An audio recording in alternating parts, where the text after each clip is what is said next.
Al, we are in the throes of October, so it's time to play the scary games. It's spooky month. I'm scared. I'm very scared. You're just very scared in general of anything. I'm a baby when it comes to being scared. You are indeed a baby. I am, baby. You and Maxwell. That's also true. Mm-hmm. But yes, we played a scary game because it is October, and that's we've had this game in our pocket for a few months now, and just been waiting For around the right to play time. it. The right time. Now is the time. Now is the time for sure. Anyways, hello, welcome to this week's episode of Jared and Nope, wrong podcast. The seasonal anime checkup OVA. It's a podcast where you have conversations about video games, anime, and manga. Hello, I'm Jared, joined as always by Doc Al and Ladium. Hello. This is episode 355. And we are talking about the final installment in season 1 of the Dark Pictures Anthology entitled The Devil in Me. Ba-ba-bum. It's a very metal title for sure. It is a really metal title. So yeah, Spooky dooky. we had played the second and third of these games. We can't play the first because it has a shark. Nope, from can't what do I that. understand. But this is the final game of the first season. And we decided to take a look-see at it. Mm-hmm. See how we would do and see if we could have everybody survive. Spoilers, we didn't. We didn't. We did our best. To be fair, though, I don't think that was necessarily all on us. The game got very vague at points of being like, what's the best course of action for survival here? Very vague and glitchy. Yeah, this game was definitely more buggy than the previous games we had played. Yeah, it was pretty buggy. Where just like items would just be very funky and react very weird. There was a time where your body was contorted. That was pretty funny though. One of the last prompts, I couldn't see anything. Like I hit the button, which luckily had me survive, but like I couldn't see what happened after that. Mm-hmm. There was a QTE segment that we somehow both failed, even though we did it right. Right. Which is very weird. Yeah, it was strange because we haven't had really any of those kinds of issues in the other two games. Like they've been pretty fine in terms of just like performing well. So it was very strange to come into this and see, almost a year after the release of this game to see just like how funky it was acting. Yeah, it was weird. We should have known something was gonna happen when we saw how contorted the body was. That was very funny. It was really funny. Just looking over and like, what is happening with your body? And then I tried to read a book, and it's like, well, I'm just gonna go down here. Okay. Oh boy. No reading. Can't read. No reading. Reading's hard. That's true. It is. But yes, this is The Devil in Me. It came out on November 18th of last year for the PlayStations, the personal computer, and the Xboxes. It got some interesting review scores. Oh? On the Metacritic, it got a 69 out of 100. Nice on the personal computer. A 70 out of 100 on the PS5, and a 79 out of 100 on the Xbox Series X version. Why there's a difference, I could not tell you. Don't know. Who knows? But yes. Nice. I said nice. Nice. Nice. Nice. Yeah, this is again another chapter in the horror genre. When we played Little Hope, it was mostly like a ghost story, also entailing the Salem witch trials. House of Ashes was, demonic sort of stuff, demons. With a little bit of sci-fi? With a little bit of sci-fi and also the Iraq War. Casually. Normal things. Mission accomplished, of course. Mission accomplished. And then the real horror, George W. Bush. Yeah, that's for true. Oh, man. And then this game, we get to deal with a famous 19th century serial killer, depending on how you want to use that term. Right. And also kind of delves more into like a slasher style of genre, where you got like a one character out to kill everyone essentially. And like they will follow you around and you have to hide and Yes. that kind of stuff. Yes. We haven't really had as much of that previously. No. So I do like how, and of course, Man of Medan, the first game was like a spooky ghost story. I wouldn't know. Another different style of horror. Right. But yeah, I do like how all 4 of these games have like different takes on the overall horror genre. Is. Yeah, and then the next game that is going to be coming down the pipe at some point, it's going to be like more straight up sci-fi space horror. So I think it's a good idea to like just switch it up, and also just go into like all these different avenues of horror because there's so much you can pull from. Right. Like the horror is a very broad umbrella. Yes, that was basically what I was going to say. Oops, sorry, I stole. No, you're good. You're good. We have the single shared brain cell is at work true. here. We do. We have that one brain cell. Yes. Doing a heavy lifting right now. It is for sure. This game definitely is inspired by the tale of H.H. Holmes and the murder castle in Chicago. Because there's a lot of this story that is based around that mythos and a sensationalized version of the story, let's say. Right, which I mean is sensationalized in and of itself because yes, like a lot of what people think happened didn't actually happen, but it's just a bigger like cultural understanding of what this was, even though it's not true. But yay, yellow journalism! Correct. Woo! Yeah. Woo! We also went down the rabbit hole of finding out exactly when the term serial killer was made famous, and learning that was like in the 70s and 80s is very wild. It's so wild. Because you think, considering how much is used today, like you think, oh, this has been around for ages. But no. And because like we know that people have been killing each other a lot, like forever. Yeah. So it's wild that like this is only a term that's been around for 40 to 50 years. That's so wild. It's very strange, but yeah, that is the thing. The more you know. You're learning something today on the SAC OVA. Because we learned something today. We did. For sure. Learning is good. It is. You're right. You're right. You're right. This game essentially is, very much like the other games. There's choices to be made. The choices you make are dependent on who survives and who lives and all that sort of stuff. There are quick time events that you will be doing, all of that sort of stuff. So it's very much in line with the other games. Nothing super new in terms of gameplay here, except like you can hold a flashlight, I guess. I don't know. Well, you can cross logs. You can balance. Yes, balancing, very important mechanic. And hiding, which I'm bad at. Even though you were very bad at the hiding, let's be real. To be fair, though, one of the chapters involved me doing nothing but hiding, and I didn't die. Which is surprising, because like every time we had to hide, you were just like, I don't know where the prompt is. I'm just gonna stand here, and then we would get caught. I did my best. You did your best. You tried. But yeah, I didn't die in the chapter that had me doing nothing but sit there and hide. So somehow I survived that. I don't quite know how, but I did, and that's what matters. But yeah, it was those are the new mechanics. Yay. Yeah, I love mechanics. I love crossing logs and balancing, and I fell off when we did the balancing. You did? God. Oh man. Oops. So yeah, this game we get a little bit of a prequel, a prologue. That's the word I'm looking for. Beginning in the late 19th century in Chicago at the World's Fair Hotel, where is supposedly the murder castle of H.H. Holmes. We have these two characters as like a newly married couple that you get to play as, and they go to the hotel, and they're like, hey, we're going to have a fun time here. Newlyweds, yay, we're going to boink. And then H.H. Holmes is like, nah, dog, you're going to die. Well, first, you bought yourself a watch? I did accidentally buy myself a watch, and you were very upset by that. I accidentally bought myself but your character. My character, yeah. I accidentally bought myself some bath soap.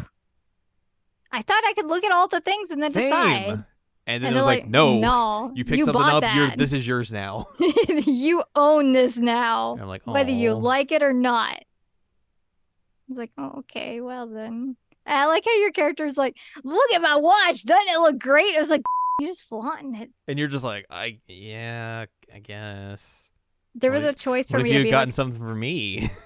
there was a choice to be real salty about it, but I didn't pick that one. So, It wasn't my what fault. I'm just saying, well, that's part of why I picked the nicer option because I knew that you didn't intend to do that. But the option that you saw was me being nice. Yeah.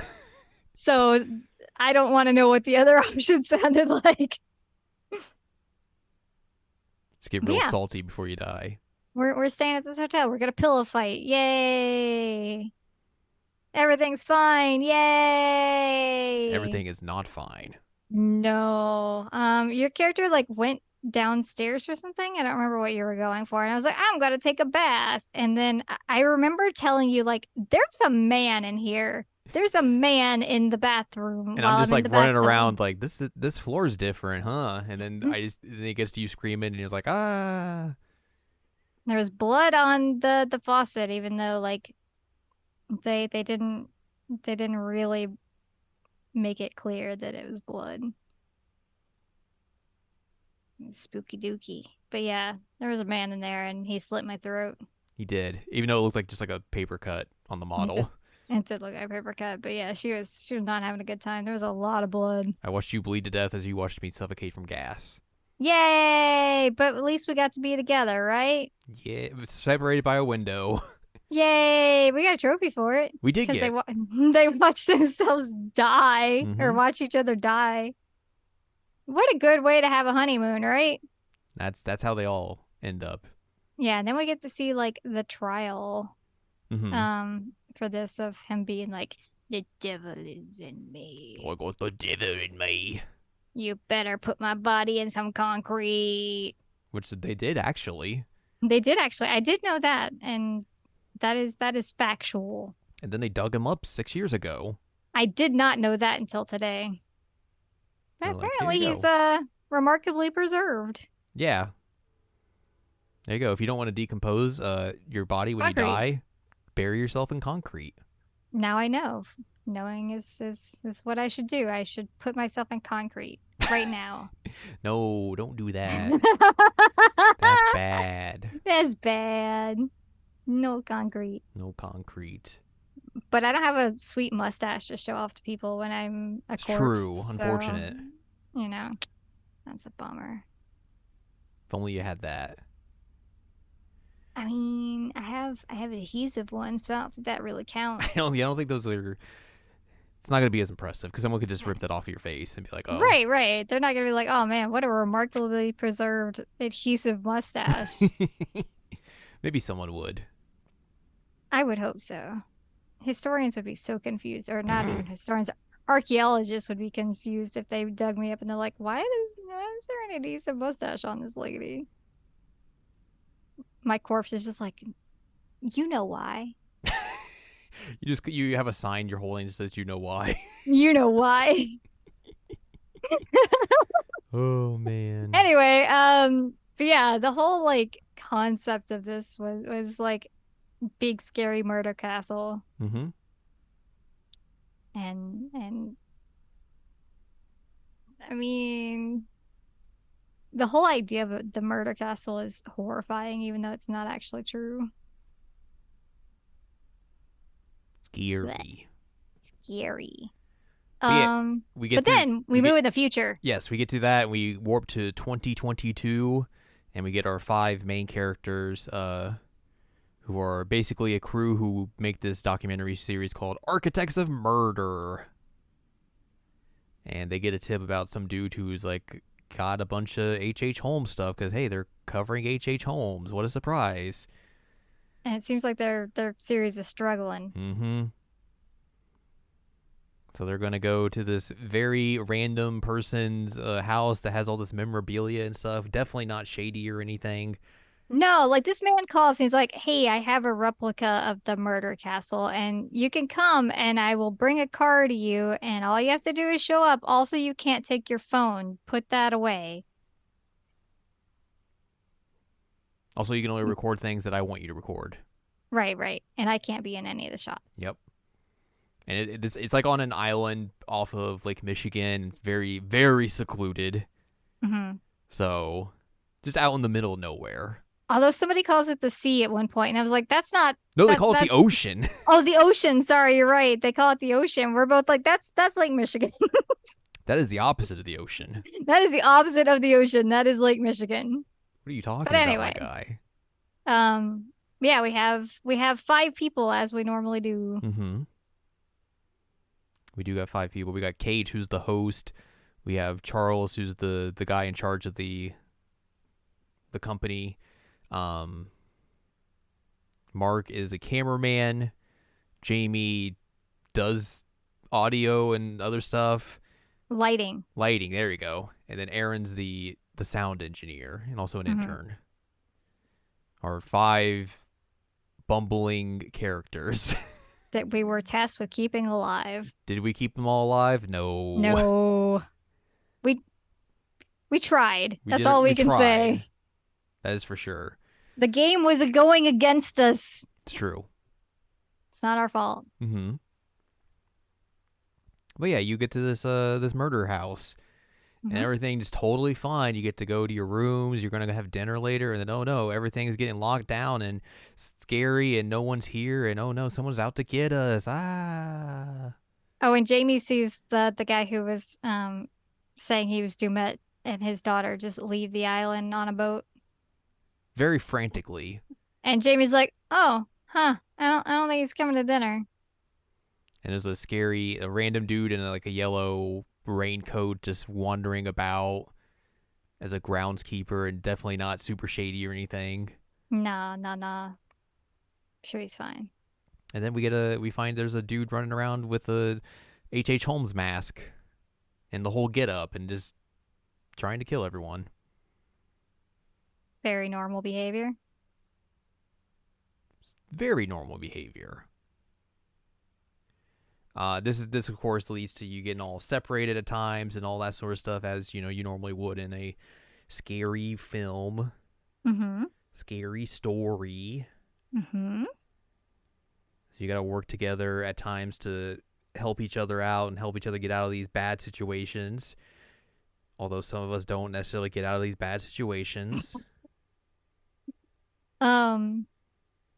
Yeah, and we had to decide if we were gonna stab the groundskeeper man in the raincoat at one point. Yeah, I got knifed in the nose. You did. My options were either your nose didn't fall off. No, I fell off because there was a pressure pad. Oh, right, you fell off the pressure pad. Yes, I was like, your nose is fine. I had an option to pull you back or to say something to you, and I was like, if I pull you back, the man's gonna die. Well, the man died regardless, so he did. Which I'm still trying to figure out, was that an actual person or was that one of the animatronics? Might have been an actual person. Who knows? I mean, there's a lot of blood, but yeah. A lot of animatronics here. A lot of mannequins. A lot of animatronics. Yeah. A lot of naked mannequins about. A lot of very naked mannequins with their boobas and their not dongs out. Yes, big Ken doll energy. Big Ken doll. There's a lot of them. Mm-hmm. We got Charles burned to death. We did. Which I looked it up later because I thought I did the wrong thing, because there's a switch that they're like, hey, you should pull this switch as Mark. And I was like, okay, I'll pull the switch. Switch pulled. And then they're like, oh no, he's dead. Charlie died. And I was like, oh, maybe the switch was the opposite of what I was supposed to do. Maybe it was a trick. That sucks. But then I looked it up. It's like, no, you're supposed to flip the switch, but there's no indication that you're supposed to hold it, and apparently you're supposed to hold it. But when you're supposed to hold things, you usually give an indication that you hold things. And then I also read that it was a really glitched out thing, and that a lot of people just couldn't make it work even if they did hold it, that he would die anyway. Which makes sense with how, the weirdness we got with this game, so. Yeah. Which another thing I guess is worth mentioning is that if I did something or you did something and we got ahead of the other person, that it would just cut out like whatever sequence you were doing as the other person. Yeah. And one of the ways in co-op that you can apparently bypass this problem is if you were to finish your section before I finished mine. Then like it would have given you the prompt as Charlie like immediately. But because I finished my puzzles before you did, it locked us out of that essentially. Which is weird. It's so weird. Like that doesn't make any sense. And then Mark's just like, I could have saved him. I could have done it if I knew how to hold a button. And I was like, what? Just to hold the thing. So yeah, you got toasty. Toasty. we had to definitely make some decisions on who should live or die. Because there was one point where like Aaron and Kate are in a suffocation room.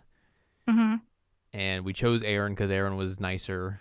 But then you also were like, I think that other room's like broken or something. And I was like, I don't know about that. And you ended up being right. So we were able to save both of them.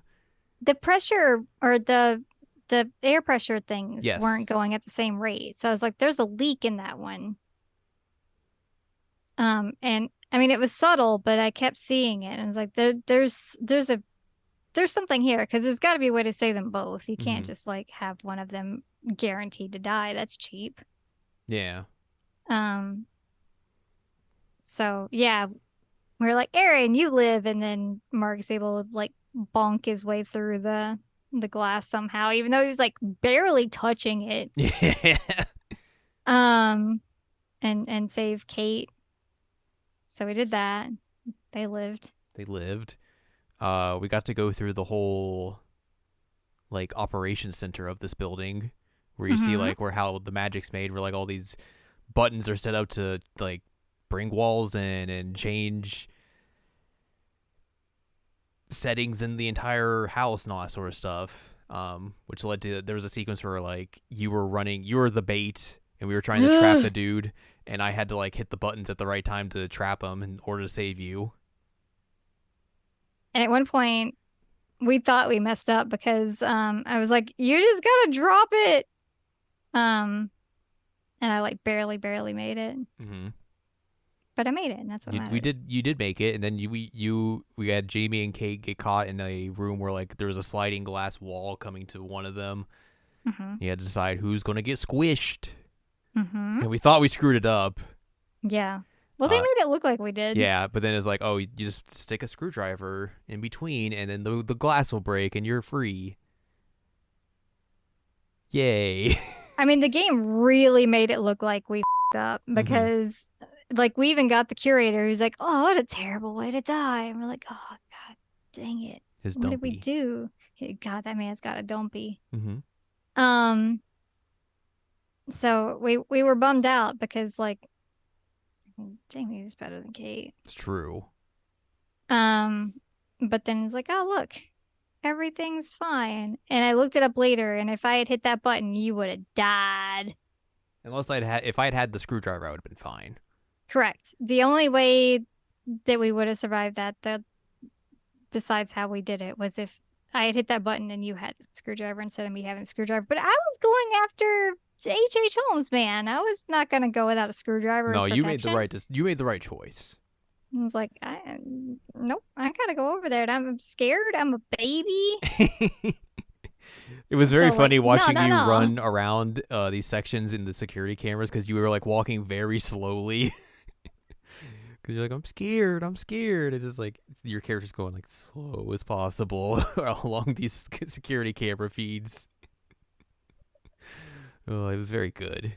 Oops. I remember you're like, where are you? Oh, you're just really slow. Yep. Okay. I'm like, nope, taking my time. And then he did finally show up. I was like, ah. You know, run away. I was so scared. Very scary. Very scary. And like, honestly, you should have expected me to be a big baby about it. No, 100% I did. Come on. I know who I'm dealing with. Yeah. And we knew as soon as I had to be the bait that it was going to be a problem. I was like, oh boy. But we didn't die at that point, so No, we were still good. we were still fine and only lost Charlie at that point. Mm-hmm. You eventually do learn through like tapes and like things that you pick up along the way, like files and sort of stuff, that the dude who's trying to kill you is this former FBI agent named Hector Monday, who originally was dealing with another serial killer named Manny Sherman, and then he becomes a serial killer himself. For reasons. And then the dude who calls you and his daughter at the beginning was the dude who wrote the book about H.H. Holmes and his daughter. Oh.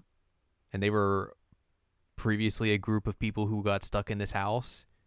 Which we did find his daughter's body with the pigs, I think. No, I think his and his daughter's body are on the no, pier. No. He had another daughter. Oh. Because we found the files that had, or at least I found the files that. But I think the one that he's running away with is the one we find on the pier. Right. I think his older daughter is the one we find with the pigs. Mm-hmm. And then his wife is apparently in there somewhere, but I didn't see her.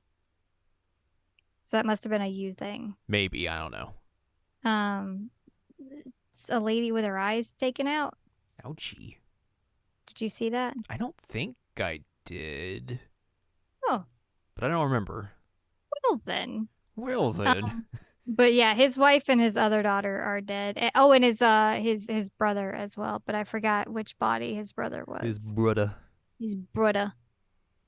But anyway, he was like, yeah, I'll bring in other people so that I can live and take my other daughter away. We gotta go. Oops, that didn't work. That did not work. Ripperoni and pepperoni. Eventually you're able to escape the house. There was a whole sequence I had to deal with where I was like fighting off the dude. Having to hit all these QTEs in the right time to not die. Eventually I threw him off the roof of the house. His body was all contorted, and then he just gets back up and he's like, I'm fine. I was like, all right. That sucked. I had to like run around trying to get to the lighthouse. Well, first I had to like sneak around and hide a lot as Mark to get out of the place, so that I ended up in like a like outdoor pool area where I found a man's hand. But then I was going to the lighthouse and I found his mom's body. Yeah. Which I had said earlier because they showed a cutscene of them talking, and I was like, oh man, this is gonna be like a Psycho Norman Bates situation, isn't it? And it totally was. And there's like a file, I don't know if you found this or not, if we were together when we found this, but like there's a file that talks about like the nursing home that she was in, and like he was apparently going in and like recording her a lot. And it was creepy. Yeah. Everyone's like, they're like, oh, you should stop that? That's real weird. Like you gotta stop recording the content you're recording, because it's really unsettling and making people sad. And apparently the recording that we heard at the beginning was that. So. Yeah. Makes sense. But yeah, found her body. She's dead. And then she's also not an animatronic. That's not the word I'm looking for. This is a husk. Well, she's like mannequinized, like he did the other people. But yeah, you wonder what? I wonder who the bartender was. I never saw the bartender. That's good, because he was scary. So I mean, he was fine. He looked normal, but he kept scaring me because I was in the dark and I was by myself. So I never saw that. But eventually everyone goes to the lighthouse to try and... They get lit. They get lit. Try to find safety. This is where we had another person die because of me this time. And I'm so sad because this was actually a good character. So like Jamie and Kate go to get into like a little farmhouse, and there's a dog. They're trying to save this dog, and our murder man shows up and is trying to find them, and they hide together. If you try and save the dog, and the dog starts barking, and then he just straight up just places an axe straight into Jamie's head and murders her. Apparently the choice here was not to save the dog. Well, you can save the dog and also Jamie. Oh, well, poop. What you would have to do is save the dog, but then tell Kate to hide instead of like to help.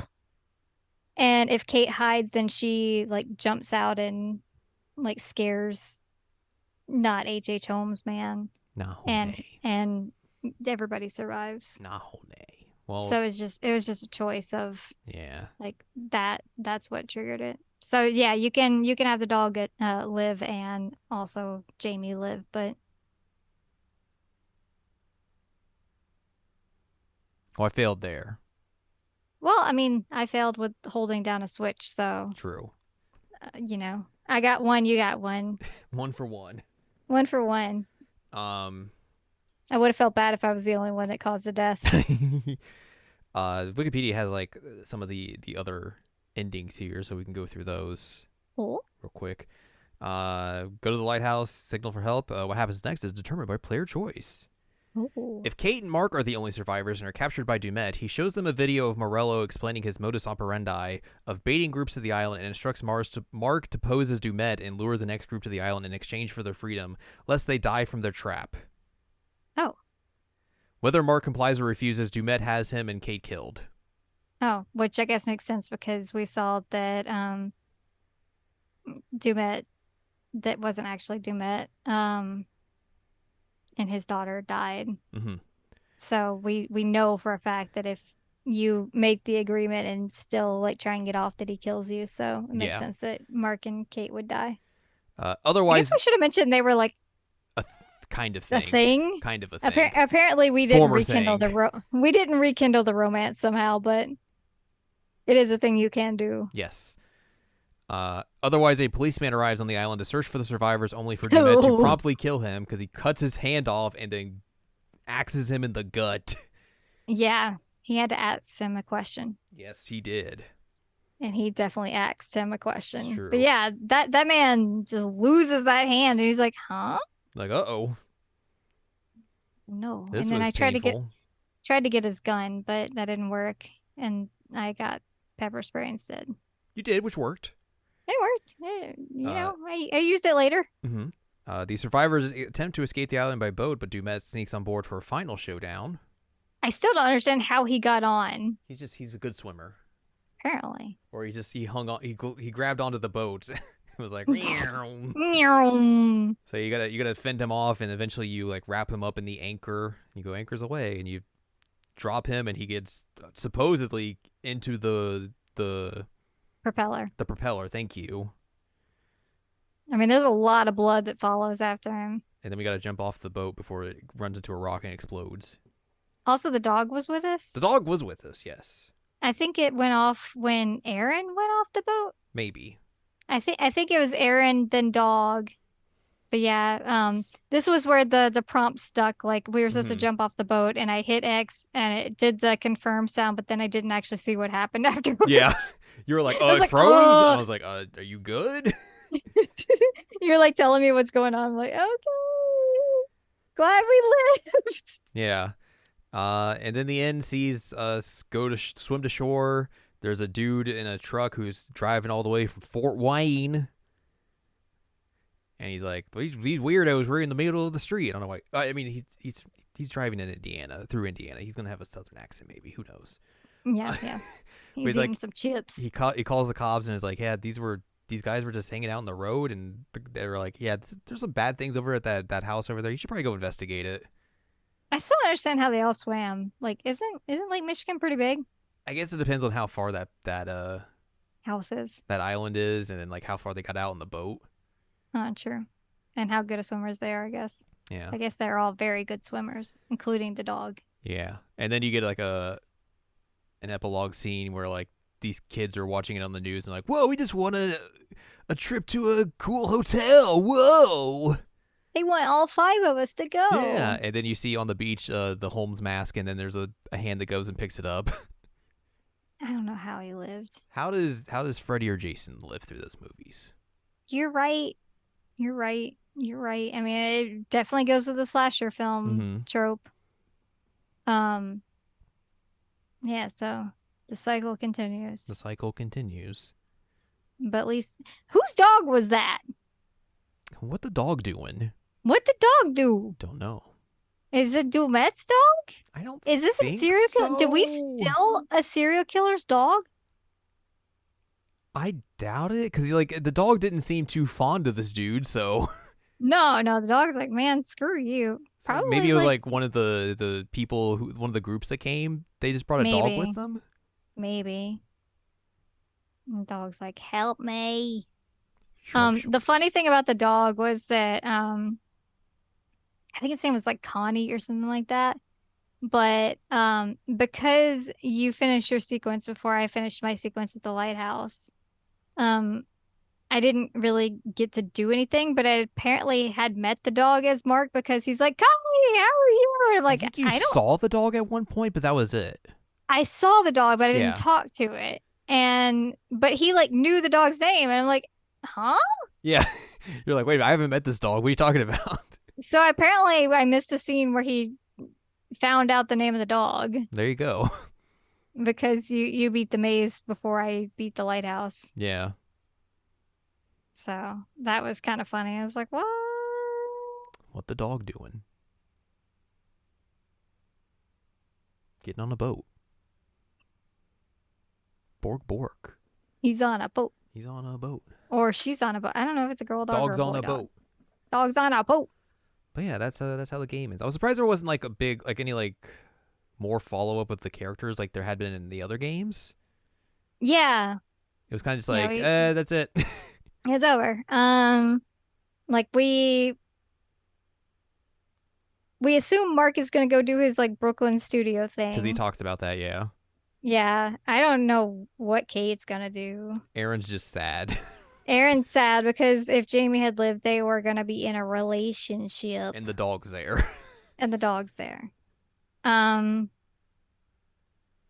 Which, yeah, if Jamie lived, Jamie's thing was also the relationship. I don't know what Charlie's thing was gonna be. I don't know. I assumed that he would be not dealing with murderers anymore as his content. Out of this business. That's what I would do. That seems like a good idea. Yeah, like I don't know. Let's do like nature documentaries or something less dangerous. Children's television. But yeah, just start doing a reboot of Barney or something. There you go. I'm going to take over Sesame Street when I get back. Mm-hmm. That's safe.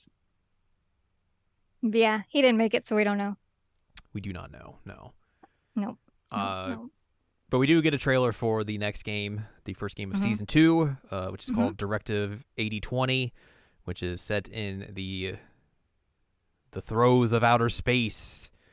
And there's going to be something spooky happening on this space station or ship or whatever it is. Bad things are going to happen in space. That's what it seems like. It's like it just all I'm going to think about is the sci-fi chapter of Live Alive. Yeah, that makes sense. Because that's probably going to be basically what it's like. No, it makes perfect sense that that's what it's going to be like. Yeah. I get that. They have not announced a date for that or anything. It's just like they put that at the end of this game or like, hey, this is what we're making next. It exists. It's going to come out some point. Who knows? They put out a VR game, I think, earlier this year, which was just like... Why? Well, they had done one for Until Dawn as well. Oh, no. So they basically kind of, it's an easy way to just like throw something out there, make some money. But apparently it's like, it's an on-rail shooter type deal, and it features like stuff from all the 4 games of Season 1, essentially. Okay. So there's that. But yeah, the next game is sometime, maybe next year. I mean, if they keep on schedule, it'd be next year. Well, they didn't put one out this year. Oh, yeah, you're right. But, I mean, like, it makes sense that they would have a gap year since they're changing seasons. Yeah, it would make sense. So I would assume that would be the case. But again, we have no clue on when that's actually going to come out. Mm-hmm. But yeah, that is the end of Season 1 of the Dark Pictures Anthology. Goodbye to the Dumpy for now. For now. He had to leave his little library. Because there's some moving and shaking happening. He's like, oh, I got to get out of here. He's got to go do squats. He's got to do more squats and put on his hat. Put on his hat. But yeah, these games have been fun. I've enjoyed playing them with you.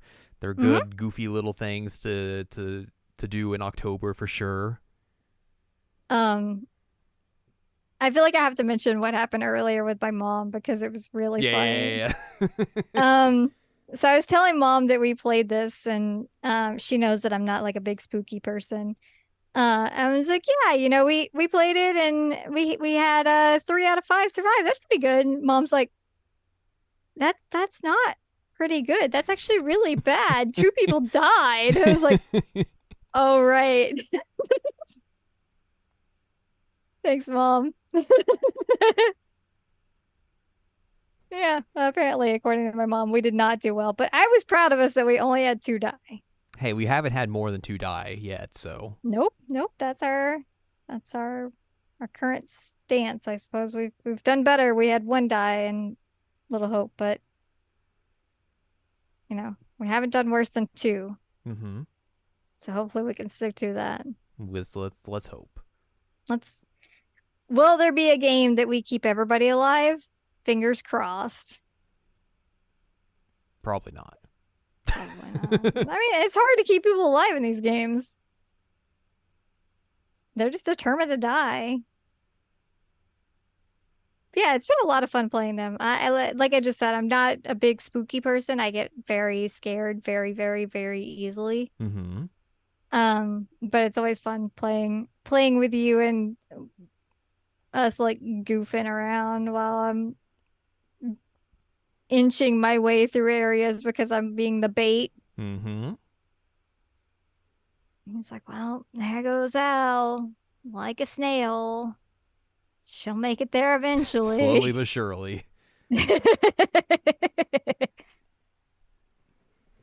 But yeah, that is it for this game in Season 1 of the Dark Pictures Anthology. We will return to these games at some point when they put out the next one. Yeah, I'm excited for more. For more. For more. Indeed. But that's also going to do it for us this week. So if you'd like more from us, head on over to seasonalanimecheckup.com or sec.cool, where you can find past episodes of this podcast and other podcasts like Jared and Al Watch. You can also find columns and reviews on the site as well. You can follow Al, that's who, yeah, at AnneLadium.com. She's got columns and reviews. You can follow us on Twitter and TikTok at Anime Checkup. You can follow us on Blue Sky at seasonalanimecheckup.com. You can buy our books, One Shiny Moment, A Critical Analysis of Love, Life, Sunshine, and Hot Tubs and Pac-Man on Amazon.com. And you can support us on Patreon, patreon.com/SACOVA. Buy us a slice of pizza, get access to unedited versions of the podcast early, and a whole wealth of bonus content as well. Mm-hmm. Next week, we'll talk about something else. Something else.